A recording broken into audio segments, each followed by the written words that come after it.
पाकिस्तान ने ओआईसी की जो मीटिंग रखी थी उसमें कुछ बहुत ज्यादा डेवलपमेंट नहीं दिखा। तो बात यह है कि ये जो ओआईसी का इजलास हुआ है, ये इन्होंने बुलाया है पाकिस्तान ने ह्यूमैनिटेरियन बेसिस। तो मेरा पहला सवाल तो यही है पाकिस्तान से कि ये ह्यूमैनिटेरियन क्राइसिस पैदा किसने किया। फिर इमरान खान साहब फरमाते हैं, तो उस तकरीर में उन्होंने कहा कि it is our religious duty to help them, यानी अफगान्स। कि बेसिकली जो पाकिस्तान की अप्रोच है इस वक्त अफगानिस्तान की तरफ वो अनरियल है। ये इस्लामी होना या मुसलमान होना या ये रिलीजियसली हमारे जो एफिलिएशन हैं या ये चीजें ये अपनी जगह हैं, लेकिन दुनिया इस पे नहीं चलती है। तो सर वो सपोर्ट भी सर वो इस बात को भी सपोर्ट कर रहे थे कि जी वो कोई बात नहीं, अगर वो बच्चियों को स्कूल नहीं भेजते तो वो तो उनका कल्चर है। तो ये मैं समझता हूँ कि पाकिस्तान एक डिजास्टर को दावत दे रहा है। पहली बात यह है कि मैं इस कॉन्फ्रेंस की वैलिडिटी को चैलेंज करता हूँ। क्या ओआईसी उन वेस्टर्न पावर्स को जो कि अफगानिस्तान के अकाउंट्स मुंजमद किए बैठी हैं, क्या उनको मनाने में कामयाब हो सकेंगी? ह्यूमैनिटेरियन बेस ही यूज होता है किसी हुकूमत को टॉपल डाउन करने के लिए। तो ये एक हथियार है जो दुनिया में बड़ी कुव्वत के साथ इस्तेमाल हुआ है। ह्यूमैनिटेरियन क्राइसिस को यूज करके इस तरह की नाजायज हुकूमतों को हटाया गया है। तो ये अगर मैं कहूँ कि अमेरिका का दोहरा म्यार है तो आप अग्री करेंगे?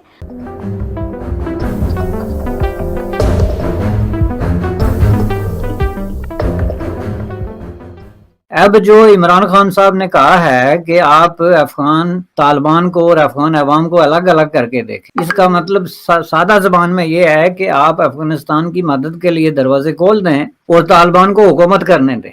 दुनिया ये मुतालबा कर रही है कि ये तालिबान जो हैं उनका जो भी टेक ओवर है वो इलेजिटिमेट है, जिसमें ह्यूमन राइट्स का इशू है, औरतों के हकूक का सवाल है, एजुकेशन के सवाल हैं।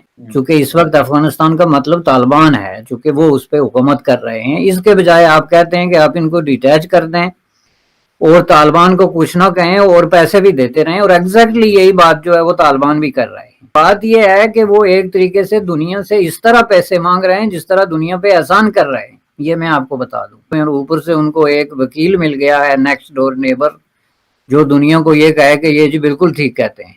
लाखों की तादाद में अवाम जो है वो भूख और नंग से मर गए, बीमारियों से मर गए, लेकिन दुनिया ने उन पर कोई रहम नहीं खाई। तो दुनिया रहम दिली पे नहीं चल रही है, उसका अपना एक जो है वो सिस्टम है। तो ये मैं समझता हूँ कि पाकिस्तान एक डिजास्टर को दावत दे रहा है कि अफगानिस्तान के लोगों, हुकूमत को और लोगों को अलग अलग बना के पेश कर रहा है, और इस तरीके से अफगानिस्तान के जो वहाँ पे जाबराना किस्म का कब्जा हो गया है तालिबान का, उसको जस्टिफाई कर रहा है। पहली बात यह है कि मैं इस कॉन्फ्रेंस की वैलिडिटी को चैलेंज करता हूँ, चूंकि इनमें कोई ऐसी रेजोल्यूशन नहीं आई है जिसमें अफगान हुकूमत से ये कहा गया हो कि वो वहाँ पे जो ह्यूमन राइट्स हैं या शहरी आज़ादियाँ हैं या जमहूरियत का सवाल है उसको एड्रेस करे। ये यूनाइटेड नेशन का जो मंशा है उसके साथ ये मैच नहीं कर रहा है, चूंकि आप ऐसे एक इस्लामी दुनिया को इकट्ठा करके तो एक बिल्कुल ही अलग वर्जन अगर देने की कोशिश करें कि जी हमारे किसी मेंबर मुल्क में अगर ह्यूमन राइट्स वायलेशंस भी हो रही हैं, जुल्म तशद्दुद भी हो रहा है, कदीम प्रीमिटिव वे ऑफ रूलिंग जो है वो भी चल रहा है, तो कोई बात नहीं है। तो ये पर एक बहुत गलत रवायत पड़ रही है। ये इस्लामी दुनिया को एक बार फिर दुनिया का जो मेन स्ट्रीम डेमोक्रेटिक धारा है उससे काटने वाली बात है। बिल्कुल सही। लेकिन वो जो आप बात कर रहे हैं सर, मेरा ख्याल है क्योंकि ये सिर्फ और सिर्फ ह्यूमैनिटेरियन पर्पसेस के लिए है, तो शायद इसलिए डिमांड और वो तालिबान से नहीं किया गया। मेरी एक राय है इसके हवाले से कि अगर कोई ऐसा जवाब है भी तो वो बेस्ड ऑन प्रिंसिपल्स होना चाहिए। उसमें अगर आप दुनिया से एक तरफ कहते हैं कि जी आप ये मदद कर दें ह्यूमैनिटेरियन बेसिस से, तो दूसरी तरफ उससे दुगनी कुव्वत के साथ आप अफगान तालिबान को ये कहें कि जनाब आपकी ये जो हरकत व सकनात हैं ये नाकाबिल बर्दाश्त हैं। तीसरा आपने ये कहा कि ह्यूमैनिटेरियन बेस पे उन्होंने अपील की है तो इसलिए उन्होंने कोई दबाव नहीं डाला। ह्यूमैनिटेरियन बेस ही यूज होता है किसी हुकूमत को टॉपल डाउन करने के लिए। तो ये एक हथियार है जो दुनिया में बड़ी कुव्वत के साथ इस्तेमाल हुआ है। ह्यूमैनिटेरियन क्राइसिस को यूज करके इस तरह की नाजायज हुकूमतों को हटाया गया है, इसमें कोई नई बात नहीं है। लेकिन ये पाकिस्तान उनको तहफ़्फ़ुज़ देने की कोशिश कर रहा है बजाय इसके कि उनको अंडर प्रेशर करे। तो बात यह है कि ये जो ओआईसी का इजलास हुआ है ये इन्होंने बुलाया है पाकिस्तान ने ह्यूमैनिटेरियन बेसिस। तो मेरा पहला सवाल तो यही है पाकिस्तान से कि ये ह्यूमैनिटेरियन क्राइसिस पैदा किसने किया। तो आज जो क्राइसिस है ये तालिबान की शक्ल में कब्जे से पहले तो इतना शदीद क्राइसिस नहीं था। तो ये तो इन्होंने तालिबान को सपोर्ट करवा के और दोहा मुज़ाकरात का धोखा दे के अफगानिस्तान में एक ह्यूमैनिटेरियन क्राइसिस पैदा किया है, जो कि आर्टिफिशियली पैदा हुआ है। ये कोई नेचुरल डिजास्टर से तो क्राइसिस पैदा नहीं हुआ। फिर इमरान खान साहब फरमाते हैं, तो उस तकरीर में उन्होंने कहा कि it is our religious duty to help them, यानी अफगान्स। तो क्या हमारे साथ इनकी रिलीजियस ड्यूटी नहीं है?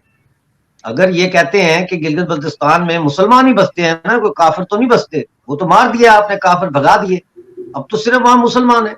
तो फिर ये रिलीजियस ड्यूटी जो है, ये सिलेक्टिव रिलीजियस ड्यूटी क्यों है? उनके लिए तो आपने कभी पाकिस्तान के चारों सूबों के गवर्नर्स और चीफ मिनिस्टर्स की मीटिंग नहीं बुलाई कि भाई सारे सूबे कुछ ना कुछ दें, क्योंकि हमारे मुसलमान भाई जो है गिलगित बल्तिस्तान में भूखे मर रहे हैं।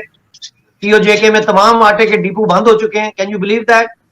लेकिन आपको अफगानिस्तान में बड़ी चिंता लगी हुई है। और वो चिंता क्यों है? ये जब देंगे, सारे मुल्क जो पैसा देंगे अफगानिस्तान के लिए, तो इसमें इनका भी कुछ ना कुछ बनेगा हिस्सा।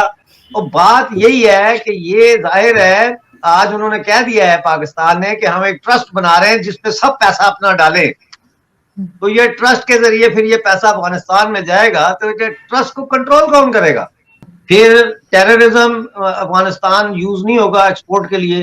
तो TTP वाले जो सारे ये और ISIL वाले, ये खुद इमरान खान ने कहा है कि we have had attacks by ISIL from Afghanistan. यानी उसको पता ही नहीं है मैं तकरीर क्या कर रहा हूँ, सेल्फ कॉन्ट्राडिक्टरी तकरीर कर रहे हैं वो साहब। तो सर वो सपोर्ट भी सर वो इस बात को भी सपोर्ट कर रहे थे कि जी वो कोई बात नहीं, अगर वो बच्चियों को स्कूल नहीं भेजते तो वो तो उनका कल्चर है। हाँ, ये क्या बात हुई भाई? ये मैं हैरान हूँ उसकी बातें सुन के।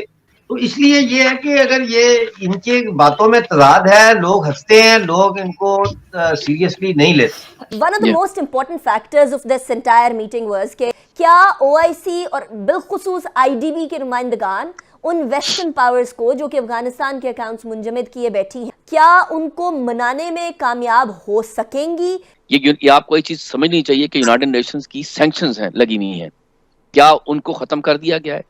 जैसे ही आप इंटरनेशनल फाइनेंस इंस्टीट्यूशंस को जाएंगे या इन ममालिक के पास जाएंगे, मैंने इनमें से किसी को भी नहीं सुना किया कि हाँ जी हम फ्रीज कर देंगे। जो यूनाइटेड नेशन सेक्रेटरी जनरल के रिप्रेजेंटेटिव आए हैं, उन्होंने बड़ी अच्छी बात की कल के जी एंगेज करें, बड़ी अच्छी बात है, रिकग्निशन की बात देर में। लेकिन मैंने नहीं सुना कि उन्होंने कहा हो कि जी हम काम कर रहे हैं कि सैंक्शन खत्म की जाए। ये देखें प्रैक्टिकलिटीज में ये आएगी कि जब आप ये पैसे अनफ्रीज करने की कोशिश करेंगे, तो ये जो इंटरनेशनल फाइनेंस इंस्टीट्यूशंस भी हैं या बैंक्स भी हैं, ये they are under the sanctions के जो रूल रेगुलेशन के तहत हैं वो। ठीक है जी। अच्छा अब्दुल साहब, अमरीकी नुमाइंदा खुसूसी बराए अफगानिस्तान ने इस्लामी तावन तंजीम के जो इस गैर मामूली इजलास पर अमरीका और OIC के किरदार पर अफगानिस्तान के लिए जो ट्रस्ट कायम करने का खैर मकदम किया है। अब दूसरी तरफ अगर देखा जाए, अमरीकी सदर के मुशीर बराए कौमी सलामती वो ये कहते हैं कि जी बराह रास्त इमदाद के लिए तालिबान को अपने वादे पूरे करने पड़ेंगे। तो ये अगर मैं कहूँ कि अमरीका का दोहरा म्यार है, तो आप अग्री करेंगे? और इस दोहरे म्यार पर आपकी क्या राय है? नहीं, अमेरिका का तो देखिए बहुत अरसे से दोहरा मयार है